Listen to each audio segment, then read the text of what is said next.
That is the real McCoy, and so that was really, really good. I know we're going to end up having an unusually brisk weekend in terms of the weather. You are going to see some freezing. I know that's caused some challenges with folks here with the groves and things of that nature, so we wish everybody well with that. I think in southern Florida, you're going to see iguanas falling from the trees. I mean, a lot of them, because they can't handle. Once it gets even past 40, under 40, some of these places it's going to be, in the 20s and 30s, and so that's going to be, and then it will also potentially impact, and this is something we want, it will impact the Burmese pythons in the Florida Everglades. So you may see a python mortality event, which, we're working hard to get them, and we've removed a lot more, over the last year that had been done previously. We've done a lot since I've been governor, but we've stepped it up dramatically because it's really important. But, sometimes it's like, you can do what you want, and then, God will just take care of it for you maybe. So we'll see what happens with that. But we've got a lot of great people here. Florida Secretary of State Cord Byrd is here, and he's got two different roles. One, he's kind of like the head of culture in Florida, interacts with other jurisdictions, but then also oversees elections. And since I've been governor, we did election integrity. We've had more prosecutions for voter fraud than you've ever had in a similar period of time.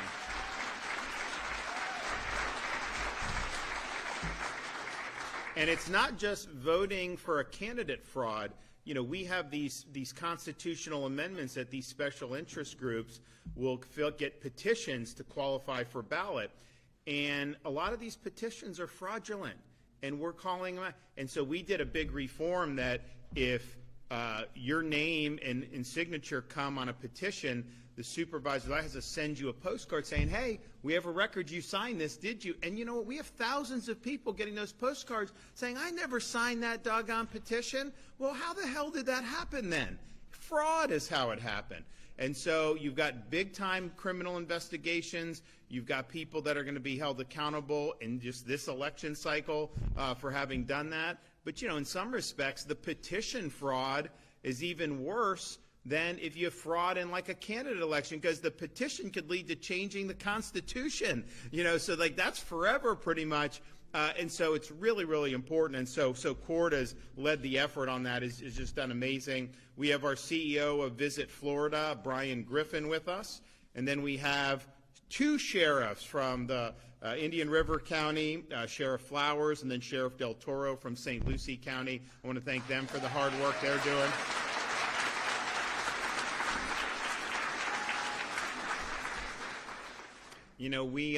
We're very proud to be a law and order state. I tell people that there was a segment like a year or two ago on CNN, of all places, where they had this gang that was stealing in New York. I think they were illegal aliens too, but they were stealing, and then they would get all this money from the theft. They'd sell however they would do it, and then they'd come and then they would spend it and live large in Florida as tourists. And then they'd go back to New York and they'd steal. And so the CNN person was like, well, why don't you just stay in Florida and steal there? And they say, because they put you in jail there when you steal. So.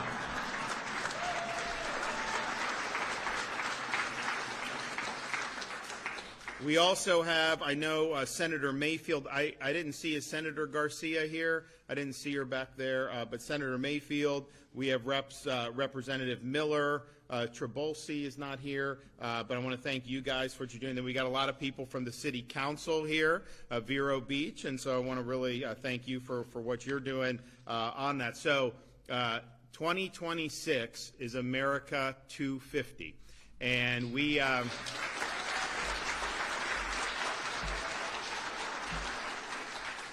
started last year on this, as this would be something that we were going to lean into as a state. And I was able to last year procure from Mount Vernon this beautiful statue of George Washington that we put in the Florida Capitol. So if you go into the Capitol, you want to go to the governor's office, you look, you got this amazing statue that Mount Vernon has lent us. And we're saying we want to do other things to be able to celebrate, partially because it's the right thing to do, but partially, we need more education in the public about the founding principles of this country. We need more education for young people, even though we've done a lot on civics and all those other things. So we're doing a variety of different things.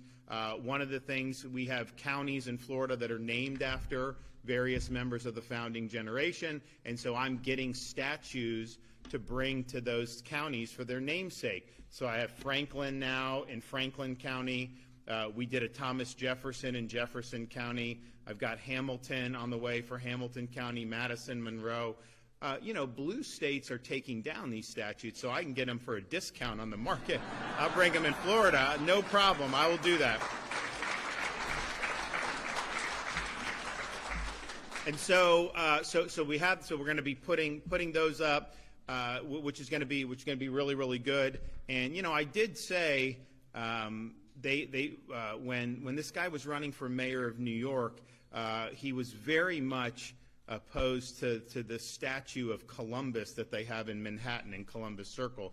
And so I told all those retired NYPD, if he takes that down, bring it to Florida. I'll put it up in Florida. So we'll see. We could put it in St. Augustine. He didn't actually reach St. Augustine, but he led to be able to reach St. Augustine. So we may be able to do that as well. So we've done this, but we're also going to be doing things for people that have exemplified the kind of the spirit of 1776. So not just the founding generation, but others. So on, I think a week from today, we're going to be doing, we have a Ronald Reagan that we're bringing. We have others that we're bringing. So, it's good. And so we think it's important. Now, people will say, Florida was not one of the original 13 colonies. Which is true, but we're kind of like dubbing ourselves the 14th colony because we think that there's a lot of interesting history about British and Spanish rule, then eventually United States, and then becoming a state in the 1840s. But we also think that, if you look at the spirit of 1776, if you look at those enduring principles that the founding fathers relied on, that's what's guiding us here in the free state of Florida. That's why we've been successful. That's why people are leaving these other states to come here. And I know, I'm not asking anyone to come because we got a lot of people. The reality is people don't want to stay in areas where they don't have good opportunity or aren't treated well. And people have wanted to come here, and so we have all these different metrics that will be able to show that. But we really believe that we in Florida really live up. Just think about civics education. When I became governor, I was like, we've got to rediscover this. And so we have middle school requirements. We now have beefed up high school requirements. They actually take an exam at the end of the school year. And, honestly, they don't perform as badly as I thought they were going to. People said, they should have to do that in order to graduate. And I said, maybe someday. We got to work to get there. But it was, honestly, it's gotten better. And we have speech and debate again, our speech and debate initiative. So I think when I was governor, there was like a half a dozen districts that had robust speech and debate programs. Now, all 67 school districts have robust speech and debate programs, and we do a big championship in the spring. This year is going to be at New College in Sarasota, and the winner of the speech and debate is going to get a $50,000 scholarship. Number two, $25,000, and then the other semifinalists, 15, quarterfinalists, $10,000. And so that shows really that we value this. We've also done a Civic Seal of Excellence program for teachers because, the reality is if you look at academia now, if you really want to study the building blocks of Western civilization, what our founding fathers relied on in creating the republic, you don't necessarily have great options. The pickings are slim because they've got all the ideological studies that they're trying to do. Now, we're reforming that in Florida. We had, when New College, when we put in the trustees, they overhauled new president. One of the first things they did, this was before no one would do this, they eliminated DEI first in the country, first college, and then they eliminated gender studies. And they eliminated some of these things which are not, it's trying to do an agenda, not trying to focus on, kind of those core timeless subjects that are important. So if you're a teacher and you go, you probably don't get exposure to what you really need to understand the kind of the building blocks, and it's not really your fault. It just, that's the way higher ed has gone. Now, not in Florida. We go to the Hamilton Center, University of Florida. We've got options here, but that's relatively recent. So we have a program where they can do, and they get a $3,000 bonus for participating.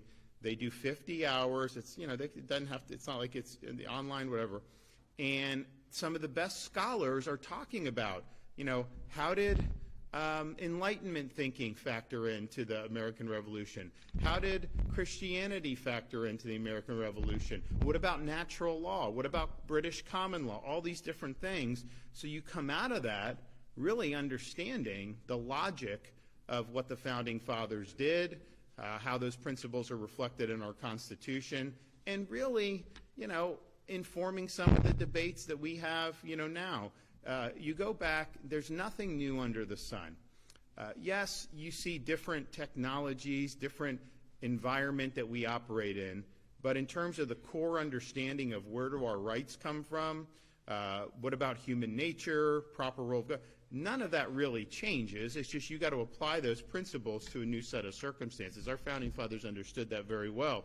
So we're arming the teachers with the ability to do that and to let the kids kind of have a full understanding of what this means. And the thing about it is you know, we have students that will go, we have people that graduate not too far from here at high school, they'll go work for SpaceX at 18 years old. We've got people that go to community college and then they end up getting skills after 2 years and then they're doing well. Got people that go to four-year college and then end up doing, we've got people that go to graduate, medical, all these different things. So there's all these different paths, but no matter what path you take, you are going to be called upon to exercise the duties of being an American citizen. And what does that mean? And are you going to be able to do that in a way that's going to help preserve freedom for future generations? And I don't think you can do that if you're just a blank slate, if you don't have any type of direction for understanding. And so everything we've done is to try to provide that because we know it's really, really important. And so we have a website, America250fl.com. That's our official hub for all the different things that are going along. You can see about the 14th colony that we're talking about. We have an exhibit on that, which is really, really cool. But we're also able to make some announcements here today. So first, I want to be able to announce so that, you know, they have President's Day. And it's federal. Florida does not recognize it, but it was really in the U.S. Code is Washington's birthday. It's not for every president. I mean, we don't need a day off to honor Millard Fillmore or James Buchanan. You just don't. Like, it is what it is. You know, sometimes you get good, sometimes you get stinkers, and that's happened throughout American history.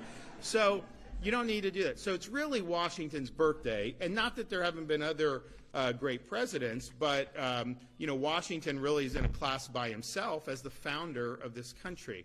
And, you know, we have separation of powers, checks and balances. I think we should have term limits for members of Congress, right? I mean, come on.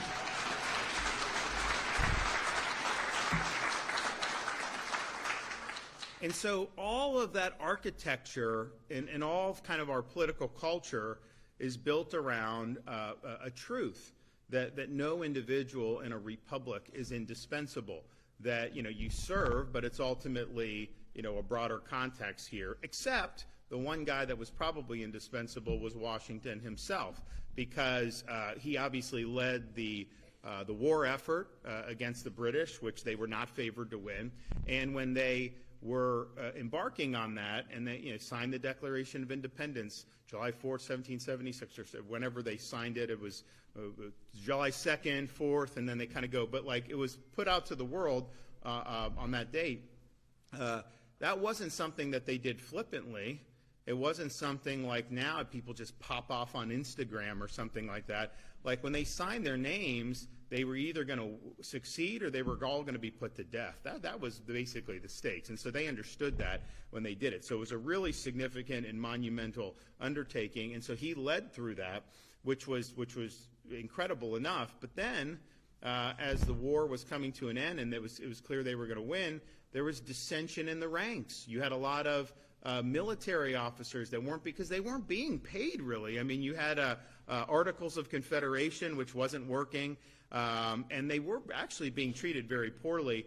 And so a bunch of these guys really wanted to have the military just take over, and that Washington would take over the country.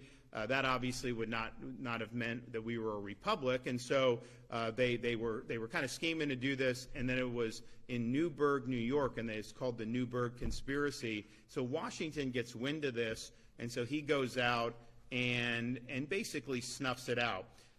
He puts on glasses, which was kind of a big deal. And he said, "Forgive me, but I've not only grown gray, but blind in service to the country." And he started talking about the importance of a republic. And all these guys just wilted because they're like, this is the great man, and he's basically telling us we were wrong. There's no way we're going to be able to do that. But many others would have not done what Washington did.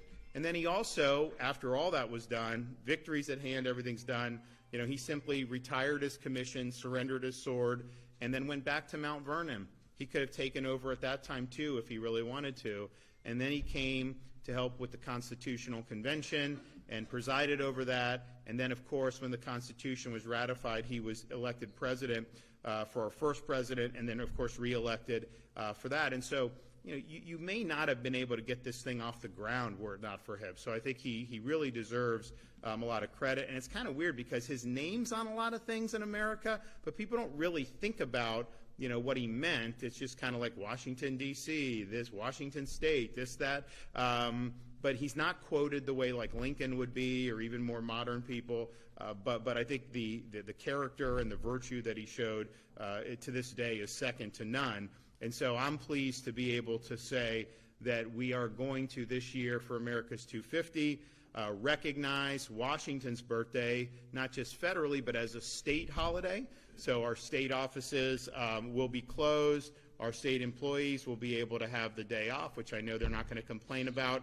And we're going to have a series of events that weekend that is going to help celebrate the birthday of George Washington. So first, we're partnering with NASCAR to sponsor the America 250 Florida Duel at Daytona. So it's going to be an exciting race at the start of Speed Week to celebrate Florida's rich history.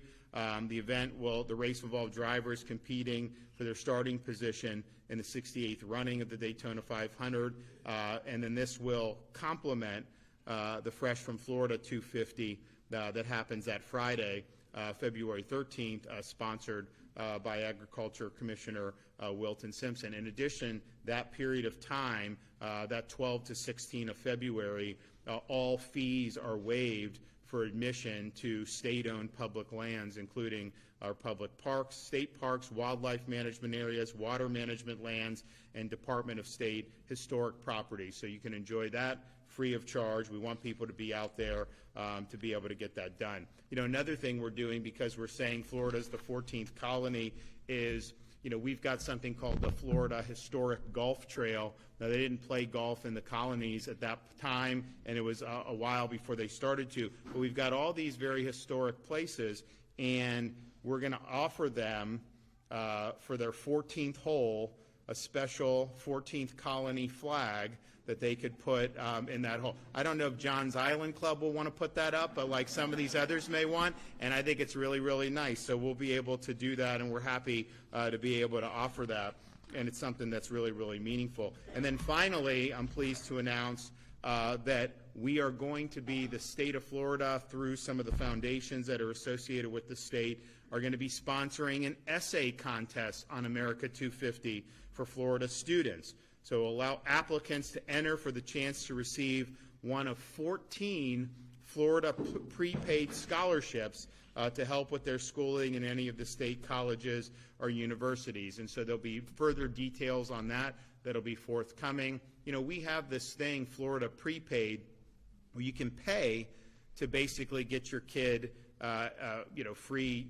It's effectively free by the time they get old enough, tuition at our state colleges and universities. But since I've been governor, we've not allowed them to raise tuition at all for Florida residents. And so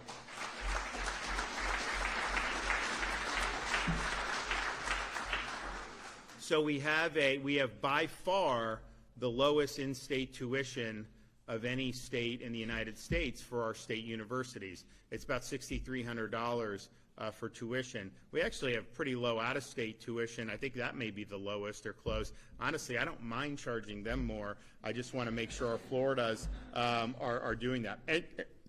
And you know, we also have possibilities for students to qualify for in-state based on their grandparents' residency, and we've been able to help people do that. And I know that's something that a lot of folks, throughout Florida. But it's interesting with this prepaid, because we've held the line on tuition.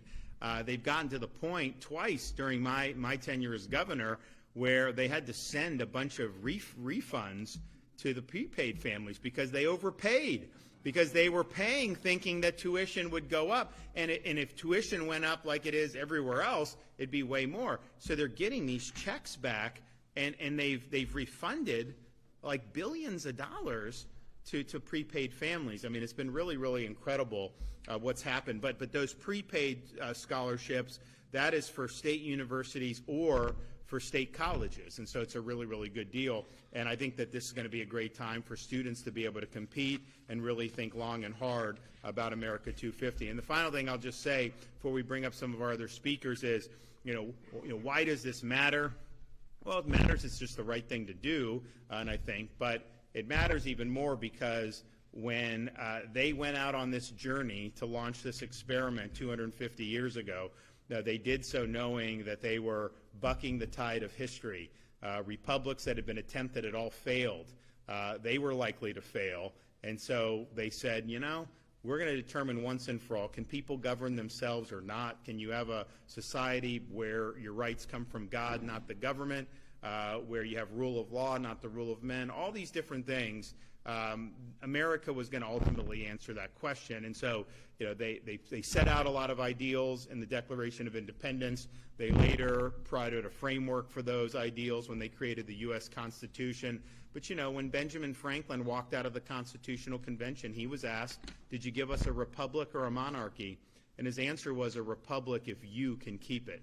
Because they understood you could have the best Constitution in the world, you could have the best Declaration of Independence in the world. These things don't run on autopilot. They require every generation of Americans to step up and defend freedom, particularly when it's threatened, sometimes even putting on a uniform and risking your life in service of this country. And so the experiment continues. The question that the founders sought to answer was not finally answered by the documents they produced or some of the things they did. That just gave a chance to be able to answer the question. So we're still answering the question about whether you can have a free government that can long endure. And, in Florida, we're showing, that you can get things done, that you can do it the right way, that you can have low crime, that you can have low taxes, that you can have big surpluses. We've paid down, just since I've been governor, the whole history of Florida. In my tenure, we've paid off 50% of that debt for all of Florida's history just since I've been governor.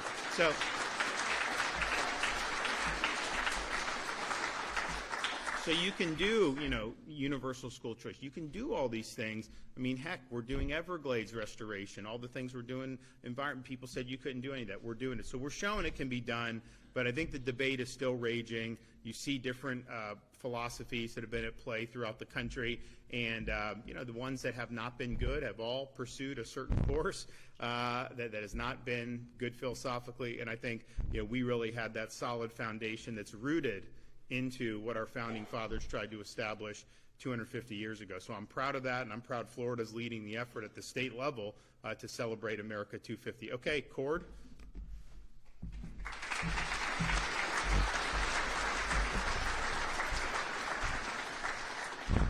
Well, thank you, Governor, and good morning. It's such an honor to be here with you. I have so many good friends in this part of the state, and it's always exciting whenever I get to hear the Governor talk about, with passion, what it means to be an American and what is right about Florida, or what makes America Florida. And in the preamble to the Constitution, there's a phrase, to ourselves and our posterity. And the founders were telling us, they were giving us a duty and a responsibility, and it's a reminder to us all of our responsibility to future generations. And part of what we're doing this year in this celebration is we're reflecting upon the commitment of the principles enshrined in the Declaration of Independence and the Constitution for the benefit of all Americans. So this isn't just a history lesson. This is why, as the governor has stated, why these principles are relevant to each and every one of us today, and why in the free state of Florida we're fighting for these things. So just to go over, as the governor said, some of the things that we're doing, we started, just like everything in Florida, we do it bigger, better, and faster than anybody else. We started last July 3rd putting up the statue of Thomas Jefferson in Jefferson County.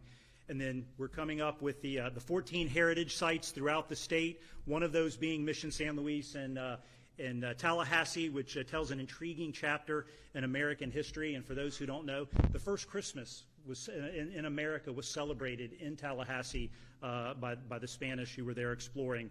And the Mission San Luis is currently nominated by the USA Today for one of the 10 best open-air museums, and you're still eligible to vote, so you can go there and vote. We have the Duel at Daytona coming up, which will be with the Florida Department of Transportation and NASCAR. We have a promotional video that's at all of our gas station, TV centers, welcome centers, and airports, in which I'm telling about what we're doing here in Florida and getting Floridians excited about all the things coming up. If you've traveled the state, and I stopped at one of the rest stops on the way down this morning, you'll see America 250 signage and banners. So we're remarking and reminding of those historical things that have happened around the state. The Highway Safety and Motor Vehicles has issued a commemorative America 250 FL license plate. At the visit centers, we have Florida Orange Juice, America 250 FL videos, and a road trip map and guidebooks to help people find those hidden gems in Florida. Something I'm also very proud of, at the Department of State, we have a Veterans History program where we have staffers that are touring the state, recording stories from our veterans for posterity to tell their stories of their heroism and what they've done in sacrifice to our state and nation. Thanks to the governor and the legislature, thank you, Senator Mayfield, we distributed last year $1 million in America 250 FL grants. We have an unsealed podcast which focuses on America 250 and both the United States history and Florida history. We have a series of commemorative America 250 FL historic documents and maps available. We've curated an America 250L Spotify playlist, and we have a designated stage at the Florida Folk Festival showcasing America 250 FL. And at America250FL.com, we are collecting family stories tied to American and Florida history. So if you have one of those great Florida stories, one of those great Florida family histories, please go. We want to know your story. We have a calendar of events, both of local, state, and federal. We have that you can find the heritage sites, you can find the interactive roadmap, and then certainly please follow us on social media at America250FL.com. We're on Facebook, X, and Instagram, and every single day we're putting up posts. I mean, the stories are amazing from our sports history. There was just one up about UM and the first bowl game they played in. There's stories about Gatorade. I mean, so every single day you can go and follow us and learn something new about just what an amazing history that our state has.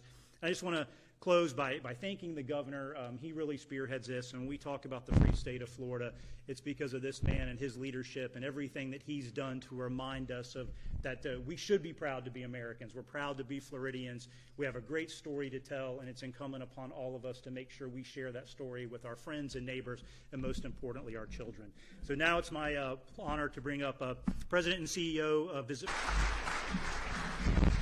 Good morning. Thank you, Governor. Thank you, Mr. Secretary. My name is Brian Griffin, and I'm the President and CEO of Visit Florida, Florida's tourism agency. And I'm really grateful to be here to join in celebration and recognition of 250 years of our great country. This is an exciting year for America, and it's an exciting year for Florida. We have committed to going all in for 250 celebrations, and under the governor's leadership, state entities are partnering together for a grand-scale celebration of our country and our state's contributions to the Republic. Now, let me first set a baseline that you don't often hear in the news and political discourse. America's a good nation, founded upon an exceptional set of principles that stands as a symbol of hope and liberty to the world. We set the standard for the rule of law, we acknowledge and confront our imperfections, and we contribute greatly to the world. And I'm proud to represent a state that affirms these truths, and in Florida, we don't equivocate about America, we celebrate it.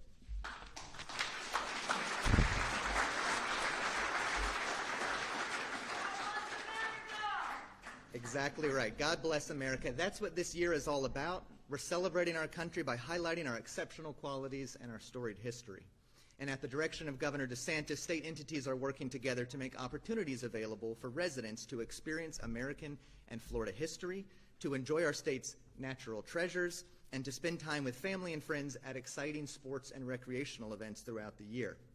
And to that end, we invite visitors who are looking for the right place to celebrate America's 250 to come to Florida and celebrate with us. And what better way to kick off this year than with Florida's Birthday Bash weekend for George Washington. First in war, first in peace, first in the hearts of his countrymen, George Washington is a man to honor. He led our American troops bravely and then stewarded our nation wisely as our first president. But we celebrate more than his accomplishments. We celebrate the virtues that he held out through his conduct in office. Courage, loyalty, hard work, humility, and a reliance on God in difficult times. When he was setting the precedent as our first president, he picked a lot of his cabinet members based on merit, and his first appointments based on merit, setting the tradition for us to be a country of merit. He also, even in his farewell speech, was willing to acknowledge and even apologize for some of his personal faults, which speaks to his humility. He voluntarily relinquished his supreme power as Commander-in-Chief of the Continental Army on December 23, 1783, and later, after 8 years of service as our first president, he declined a third presidential term in 1797. These selfless actions set a critically important precedent for America's rule of law and people-led government. He turned down the opportunity to be a king and thereby bestowed upon every American a republic greater than any one man could ever build. He bestowed on us an exceptional nation. Washington's birthday weekend observance is Florida's way of saying this record is worth reflection and emulation. And to that end, Visit Florida is helping to populate America250.fl.com with resources and event details for visitors and residents to find an opportunity to share in this observance. For some, that might mean spending time in one of Florida's many incredible state parks, which are offering free admission from February 13 to 16. And to others, that might mean exploring Florida's history and historic sites. Visit Florida has been releasing historic photos and video shorts on our social media, and we are working to soon release a docuseries on Florida history. That'll all be available on our website, and follow us on our social media. We have available on our website and in our state welcome centers a historic driving tour map of Florida produced by the Florida Department of Transportation. Historic sites abound in our state, and we are happy to point residents and visitors towards them. Additionally, Visit Florida is encouraging and offering local entities, counties, cities, and attractions an opportunity to partner with us to make known their America 250 activities and historic sites through our America 250 co-op marketing campaign. We're also proud to be working with the Governor's Office and the Florida Department of State to unveil those statues that the Governor's talked about, the founding fathers in the namesakes of the Florida counties for which they're named after. And so far, of course, you can see our statue of George Washington in the Florida Capitol, statue of our third president and the author of the Declaration of Independence, Thomas Jefferson in Jefferson County, and Benjamin Franklin in Franklin County. Like the governor said, while other places in the U.S. have torn statues down, Florida's put them up, and we are proud of that, and there's more to come.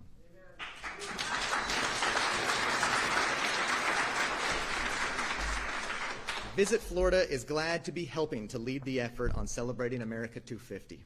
Between this, the World Cup, and our year-round unbeatable vacation destinations, we've got quite the year ahead, and of course, many reasons to take a trip to Florida.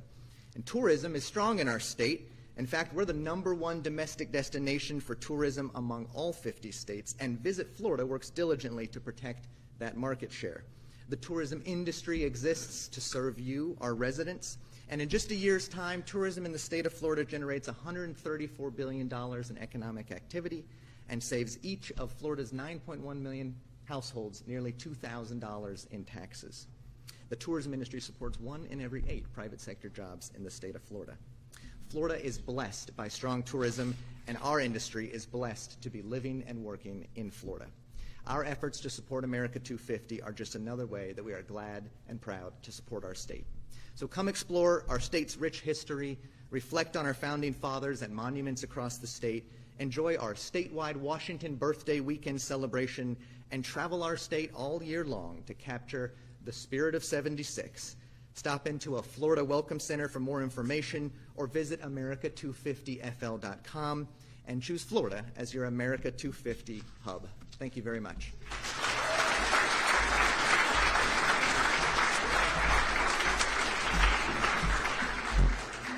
And why don't we have those tourists do more so that we don't have to do the homestead property tax? We have all these people, right? I mean, come on.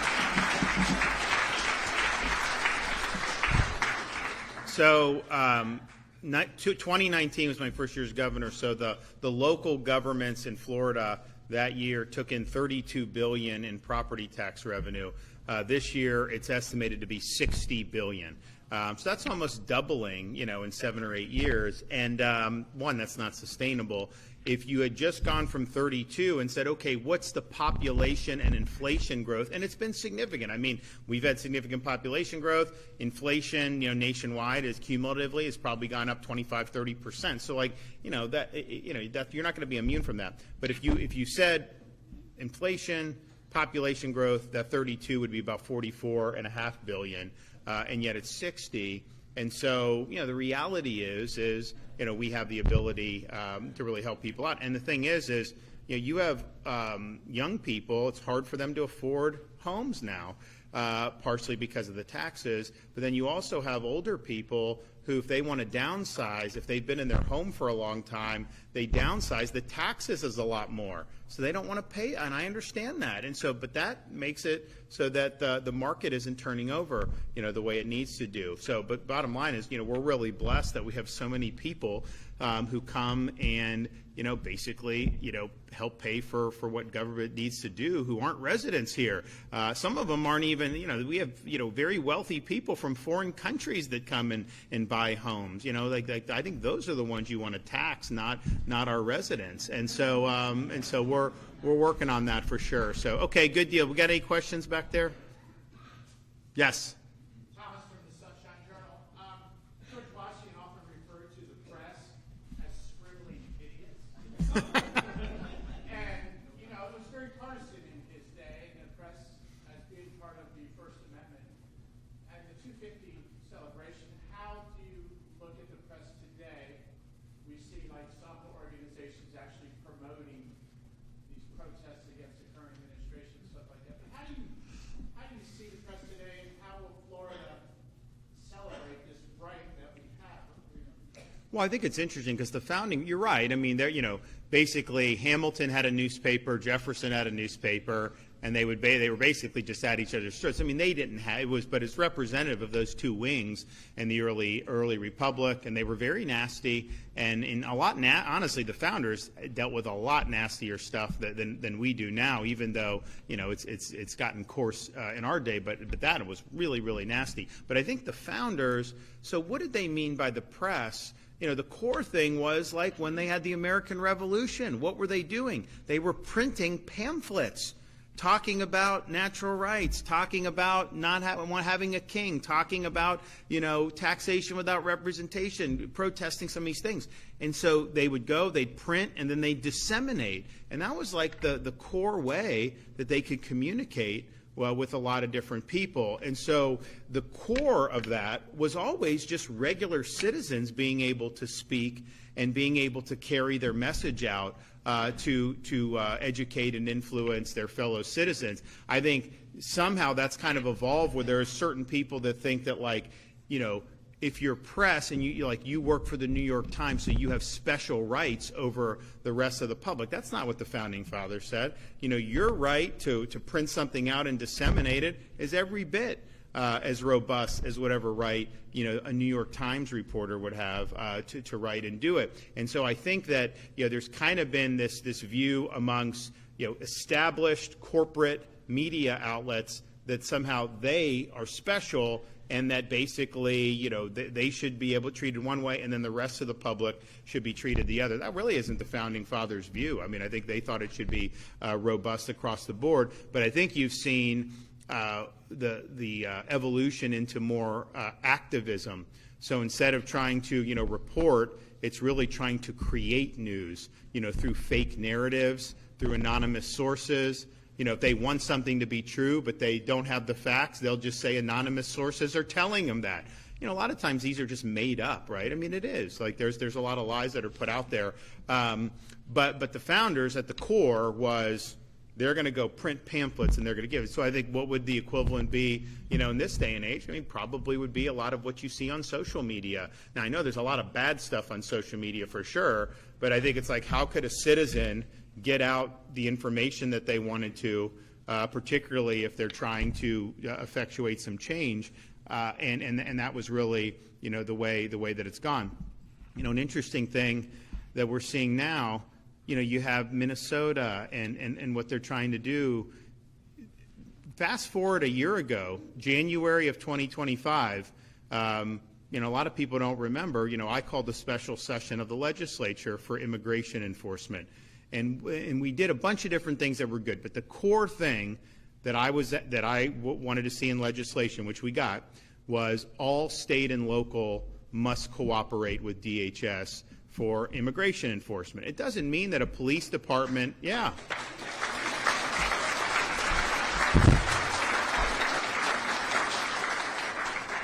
doesn't mean that a police department has to do the federal government's job for them, but it does mean if our state troopers pull over an illegal alien for drunk driving, and they have reason to believe he's here illegally, then they need to turn that person over to DHS. If you got someone in your county jail that's an illegal alien, you need to make sure DHS is able to come pick them up and remove them from our communities. And yes, we also require street level enforcement where we have task force, we have all this stuff. So, but I insisted on that. And at the time, we actually had opposition, this, that, all the things. But like, why did I do that? Because I knew, even in a red state like Florida, you get mayors, you get different types of, now most of our sheriffs want to be a part of it, but not all, some police chiefs, whatever, that they would be doing what the mayor of Minneapolis or the governor of Minnesota or somebody to try to not just not cooperate, like they won't even turn over criminal aliens that are incarcerated to DHS for removal. They won't even do that, but they're doing more. They're whipping up active sabotaging of this federal mission. And I saw that would be a possibility, and so what we did is what we did. So now you could have some mayor in wherever, I'm gonna stop ICE, all this stuff. Okay, you know what? You're gone. You're out of your position, and you get removed. It's just that simple.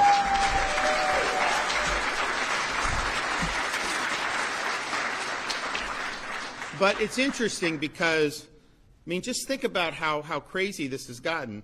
So Biden comes in, and he opens the border. Well, first of all, I don't know if he opened the border or the auto pen opened the border, but someone opened that doggone border. I know that. So you have an open border. And we sent people to help Texas. We were the first state. We sent to Martha's Vineyard, you name it. We did every tool at our disposal we did to be able to help protect Floridians from what Biden was doing. But the reality is, there would be things we would do, like, we made it, we wanted to say, if you come to Florida illegally, that in and of itself is a crime. There's certain things we tried to do, and then they'd sue us in court. Now, courts would say, it's a federal function, So think about it. If the federal government's acting within its proper constitutional authority and is legislating something, then obviously a state can't come and do the opposite of what that law is if it's in their proper sphere. But think about Biden was not enforcing federal law. We were just trying to be faithful to federal law. We weren't trying to violate. We were trying to do what the law says, and that meant, apprehension and removal of illegal aliens. And it's a federal function. They got to have discretion. They can do here or there what they want to do. Okay, well, first of all, I don't agree with that. I think if the state is furthering the law, enforcement of the law, I think you have a right to do it. So we've battled on that. It's changed now because the Trump administration welcomes our cooperation. But now what you have in some of these states, you have the governor up in the Northeast just said they're doing like a website and a hotline where people can film ICE and send things and do all this stuff, all that. What they're whipping up in Minnesota, what they're trying, so states somehow it's a federal function. You don't have the right to faithfully enforce federal law when the federal government's not. But when the federal government wants to enforce it under a new administration, somehow these states can sabotage the enforcement and somehow that's okay, well, either it's a federal function or not. If you say states shouldn't be, then you should not be out there, trying to upend the apple cart, but that's what they're doing. I think they think they're getting a short-term political advantage, and they may be. I don't know, but what I do know is North is North. If you have a task to correct what Biden did to this country, that's not dependent on the news cycle. That needs to be done, and some of these jabroni politicians should not stand in the way, and you should not let them get away with that. But I'm seeing that where they're really not just not cooperating, which, think about it, if you as a resident and somebody is like in jail for sexual assault, illegal alien, would you want the person released into your community or would you want the person deported? I mean, seriously. Obviously, you'd want them turned over to DHS.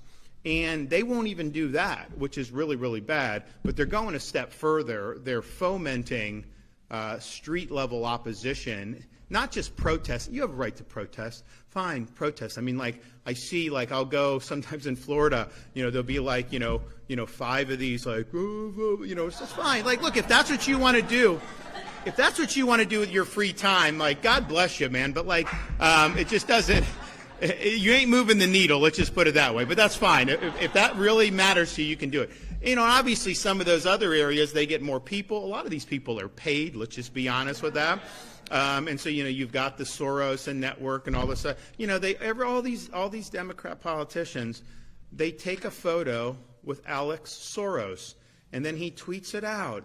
This governor, this senator, it's like a humiliation ritual, and they're doing it. And what Alex Soros is doing by putting those pictures out is he's just, verifying to the rest of us he owns those politicians, right? They are pursuing his and his dad's agenda, and part of that is what you're seeing, in all these other areas. But they are fomenting all this stuff, and it's really outrageous to see, kind of how that's done. So we nipped this in the bud last year, at the beginning of the year, knowing that this was going to be something that was significant, knowing that we had to have to all be on the same team. And look, there's some sheriffs, mayors, police chiefs that are very gung-ho. They want to work with us. They want to work with DHS. They want to get the job done because they know it's important. But there's others that would rather not do it, right? Or some would even try to say, well, we've made the law very clear in Florida. So we had an election in 2022. I won, had a lot of room to spare on that one. 2024, Donald Trump won Florida, won it significantly. And so we're bringing forward policies to help effectuate that agenda. And I just think that that's something that's really, really important. So Florida led the way on that way before anyone else was talking about any of this stuff. And that's part of the reason we've been so successful. So, well, good deal. So please keep dibs on what we're doing on America 250. I've got Reagan, I've got Calvin Coolidge statue, I've got all this stuff coming. It's going to be really fun over the next 6 months. So thanks, everybody.